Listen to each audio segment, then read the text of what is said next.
Existem inúmeras indicações de cannabis, né, indicações clínicas possíveis, né. Esse aqui é uma tabela que eu tirei de uma matéria Excel na Veja, né, na coluna Cannabis do Ricardo Amorim, lá em 2020, quando eu estava fazendo um projeto de cannabis para a empresa que eu trabalhava na época, tentando mapear as possíveis indicações clínicas.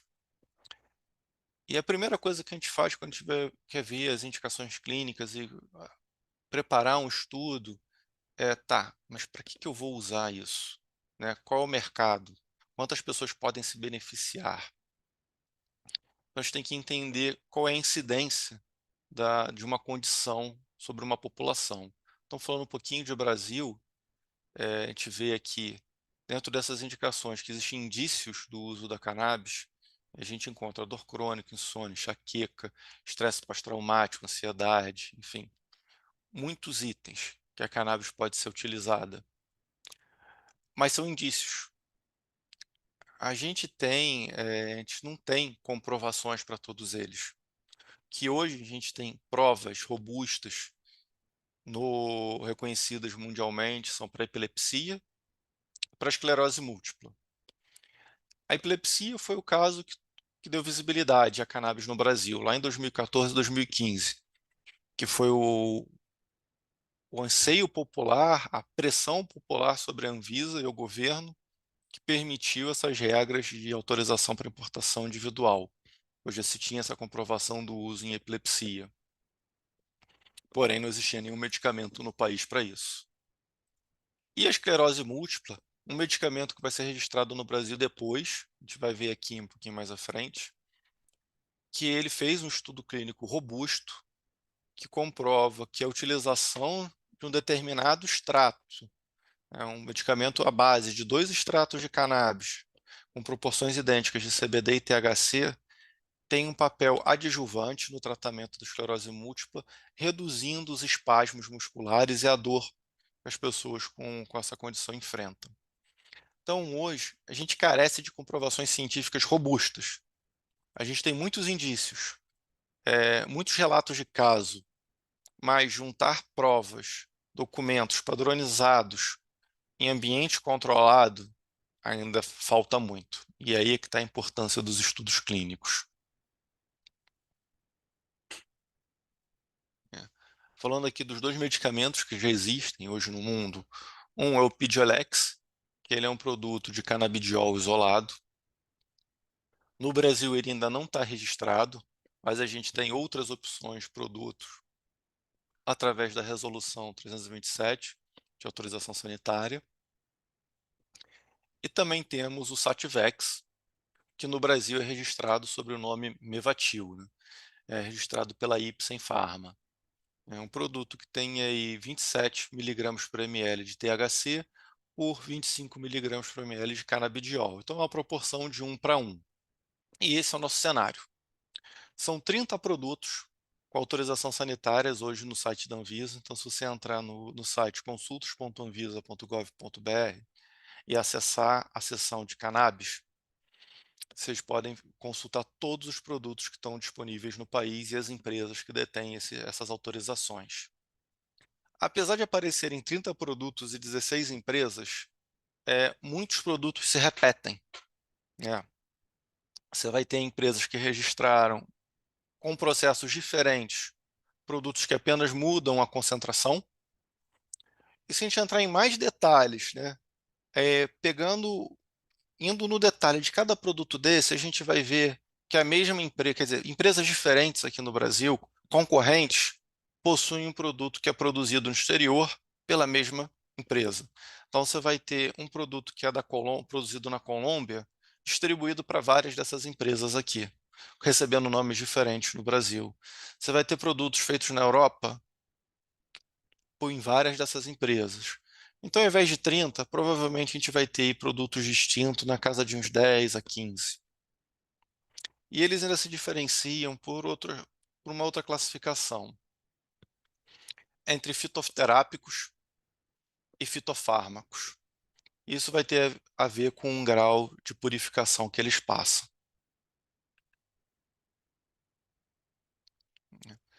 E quando a gente fala de fitoterapia e fitofármacos, a gente tem que entender os processos de produção e como eles são formulados, para que eu chegue a um estudo clínico sabendo muito bem o que está sendo administrado para as pessoas que vão receber esse produto. Conhecer o produto que vai ser administrado em ensaio clínico é primordial. É, é antes do momento zero. Você tem que ter tudo muito bem definido antes de administrar algo para uma pessoa. Então a gente tem, no momento inicial da extração, tem o extrato primário, ou a gente pode chamar também de um fitocomplexo, que muitas empresas tratam comercialmente sobre o termo full espectro. Esse extrato primário, ele vai ter deve ter, ele precisa ter uma caracterização. Ele tem que ser reprodutível. Você não pode extrair uma mesma fonte de cannabis num dia de um jeito e no outro dia de outro. É necessário que haja padronização. E daí a gente vai tirar desse extrato primário, a gente pode seguir por dois caminhos.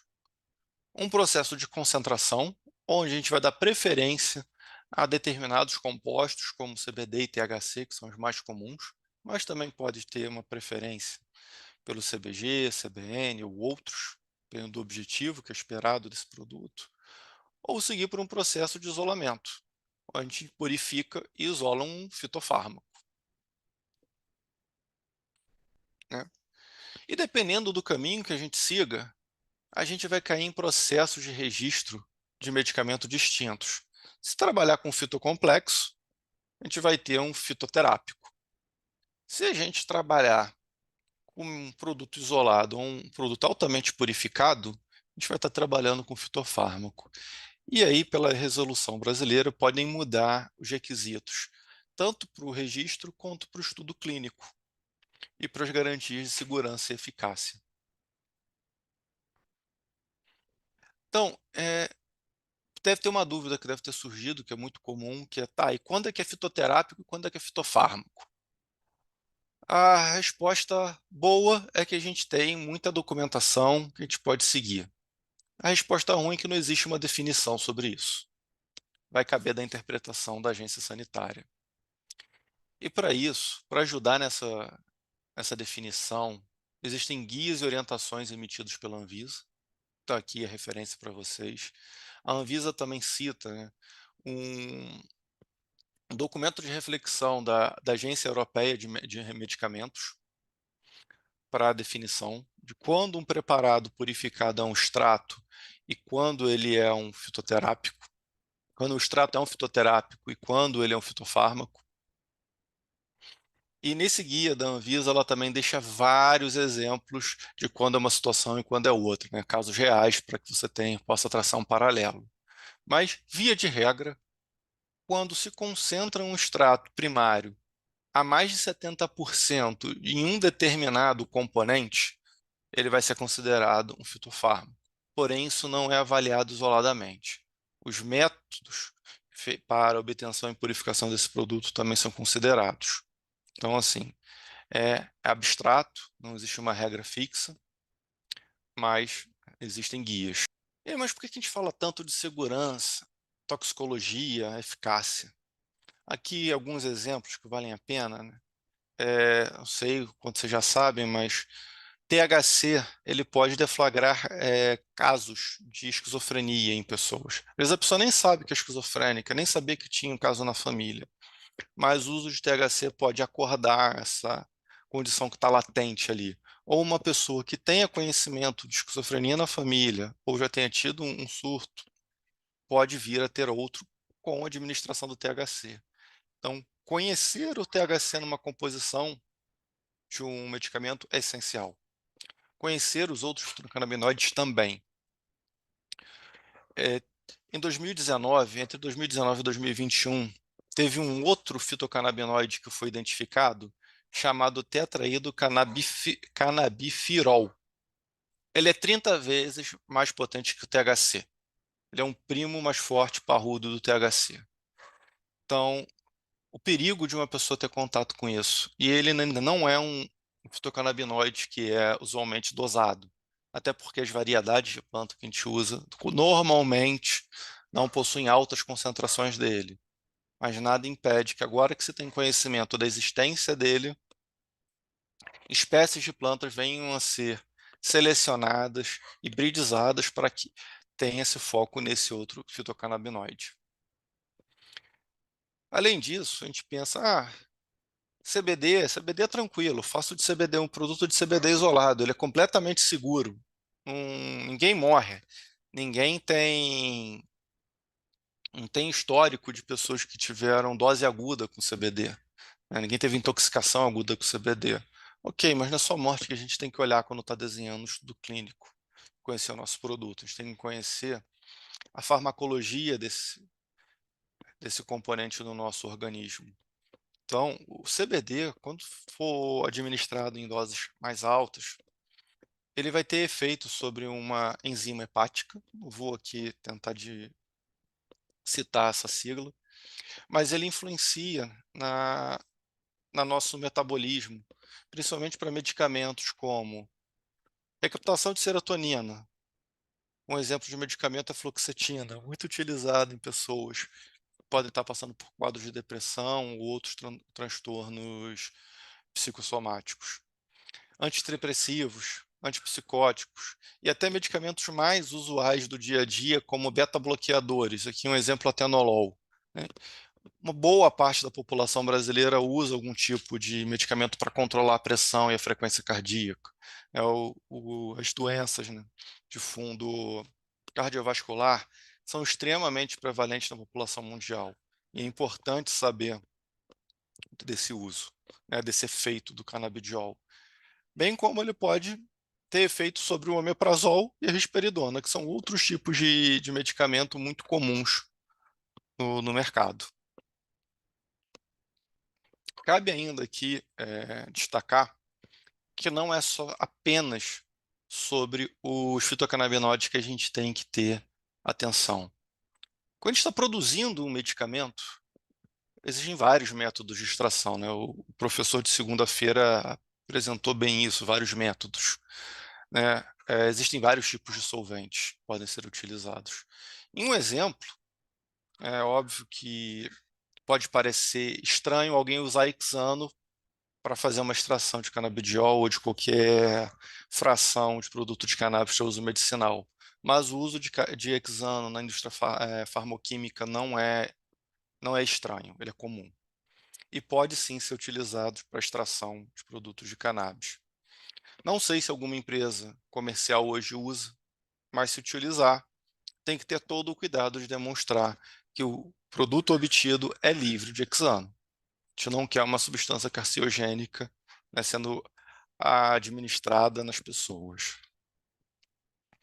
E outra coisa que tem que ter cuidado quando vai desenhar um estudo clínico e ter um produto é a manipulação.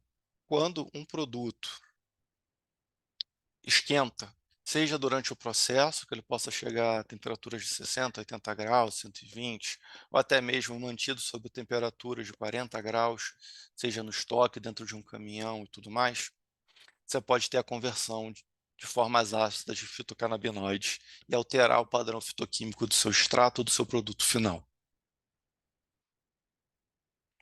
Começando aqui com um estudo de casos. Isso aqui foi relatado em Israel há alguns anos. Aconteceu o seguinte: algumas crianças com autismo severo, aquele autismo forma mais grave, em que elas se machucam, se ferem, acabam sendo perigosas para elas mesmas e para os seus familiares, né? São até difíceis de sociabilizar, levar à escola, devido a essa condição.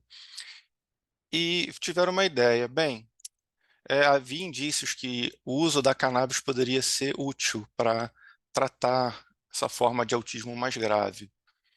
Então resolveram produzir um óleo com uma proporção fixa, específica de 20%, 20% não, 20 partes de CBD, canabidiol, para uma parte de THC. E durante 6 meses administraram esse canabidiol para as crianças. E ao final de 6 meses, o que foi notado foi uma melhora significativa no comportamento delas. Isso foi muito bom, todo mundo ficou muito feliz, assim, foi excelente. E elas chegaram a ser ressociabilizadas, frequentar a escola, e foi um alívio para todos, né? Não só para as próprias crianças, como toda a família. Porém, no final desses 6 meses que o estudo foi conduzido, aconteceu o seguinte: o óleo que tinha sido produzido para o estudo acabou. E no momento que ele acabou, falaram, bem, vamos produzir mais, não vamos deixar essas crianças desassistidas. E quando isso foi feito, foi tomado todo o cuidado de utilizar a mesma planta e produzir na mesma proporção, de 20 partes de canabidiol para uma parte de THC. Só que as crianças não melhoraram. E isso gerou uma dúvida tremenda. Pô, mas é a mesma coisa, coloquei a mesma proporção de canabidiol para as THC. Por que que não está melhorando? Por que que eu não tive o mesmo efeito? O que que aconteceu? E aí entrou em cena o professor da Universidade de Israel, o professor David Mary, e ele começou a analisar a cannabis, as amostras que ele tinha do canabidiol do primeiro óleo e do segundo, e começou a perceber algumas coisas, além de outras diferenças que foram percebidas, né? A gente está falando aqui desde 2014 que o Brasil começou a organizar essa parte de estudo de cannabis medicinal, mas em 2005, tá? 2005, praticamente 20 anos atrás, um cientista, acho que ele era búlgaro, radicado em Israel, chamado Rafael Mishulam, publicou um livro. Ele compilou informações sobre estudos com canabinoides para terapia. Entenda, não era só CBD e THC, canabinoides. Ele compilou e publicou um livro em 2005 sobre isso. Rafael Mishulam, para quem não conhece, ele é o pai da cannabis, morreu esse ano, né, nos deixou aí órfãos. Salvo algum engano meu, foi ele que identificou o CBD e o THC. Ele que foi a primeira pessoa a caracterizar, ele é um químico, tá? E trabalhou praticamente a maior parte da vida dele com cannabis, né? E todos os derivados de cannabis. A pesquisa de cannabis, boa parte do que se tem hoje é dele. Várias histórias maravilhosas e muitas descobertas. Enfim, ele publicou esse livro, né? Um livro com viés científico, que é uma compilação de artigos e dados. E nesse livro tem um estudo, um artigo publicado em parceria com dois pesquisadores cientistas da empresa GW Pharmaceuticals, que é a empresa responsável pelo desenvolvimento do Sativex, que chegou no Brasil com o nome de Mevatil, quando foi licenciado para uma empresa que atua no país. Então veja que em 2005, o desenvolvimento do Sativex, do Mevatil, já estava muito avançado, muito. E várias das coisas que a gente viu aqui, foi falando, são tratadas nesse artigo, todos os cuidados que se tiveram, né? Deixo aqui algumas recomendações, caso vocês tenham se interessado, tenham gostado aí do conteúdo. Rafael Mishulam, que é o pai da cannabis, né? Cientista que é responsável por muito do que a gente tem hoje de informação, inclusive o CBD, conhecer o CBD e o THC. Tem um filme contando a história dele, como começa esse estudo, né? Acredito que lá pelos idos dos anos 60, 70, no auge da proibição. E tem um filme contando a história dele. Esse filme está no YouTube, deixei o link aí, tá? O filme se chama O Cientista. Uma outra recomendação de filme é esse filme legal, um filme brasileiro, que ele conta essa história da evolução regulatória aqui no Brasil, que é a história daquela menina Anne Fischer, que eu usei num dos primeiros slides lá atrás. Conta a luta da mãe dela, da família e de outras pessoas envolvidas nesse processo para permitir o acesso à cannabis medicinal no Brasil.